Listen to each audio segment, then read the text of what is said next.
Évangile de Jésus-Christ selon saint Jean, chapitre 19, versets 25 à 27. Près de la croix de Jésus se tenait sa mère, et la mère de sa mère, Marie, femme de Cléophas, et Marie-Madeleine. Jésus, voyant sa mère, et près d'elle le disciple qu'il aimait, dit à sa mère, « Femme, voici ton fils. » Puis il dit au disciple, « Voici ta mère. » Et à partir de cette heure-là, le disciple l'a pris chez lui. Cet évangile de Jean, chapitre 19, versets 25 à 27, contient une double révélation de Jésus à sa mère et aux disciples. À sa mère, Jésus révèle sa mission d'être aussi mère du disciple. Ce disciple privilégié est saint Jean, l'évangéliste.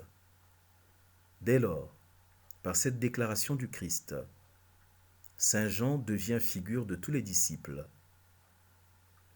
Jésus a manifesté la volonté de faire de Marie non seulement la mère de l'ensemble des disciples, mais de chacun d'eux en particulier, comme s'il était son seul fils qui prend la place de son fils unique.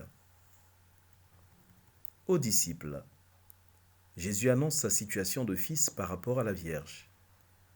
Il devient aussi fils de Marie, parce qu'il a été fidèle au Christ. Il a gardé la parole de Jésus.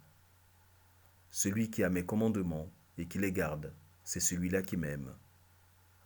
Or, celui qui m'aime sera aimé de mon Père, et je l'aimerai et je me manifesterai à lui. Jean 14, 21. Il s'agit finalement d'un don que le Christ lui-même fait personnellement à chaque homme. Quelle action aujourd'hui? Accueillir Marie dans ma vie comme Jean.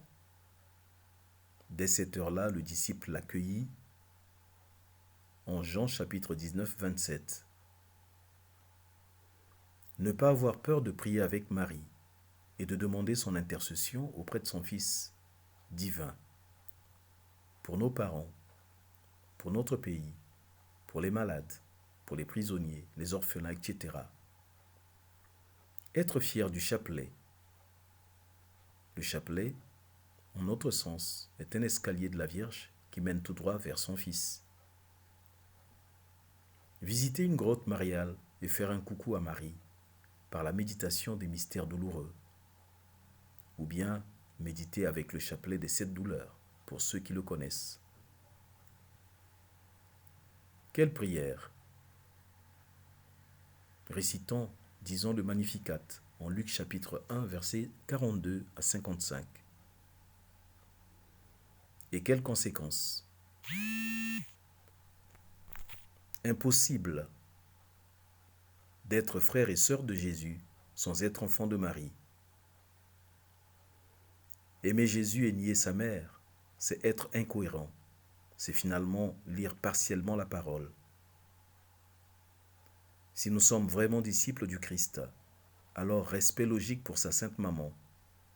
Elle s'appelle Marie. Pluie de bénédictions par la puissante intercession de Marie. Tout pour la gloire de Dieu.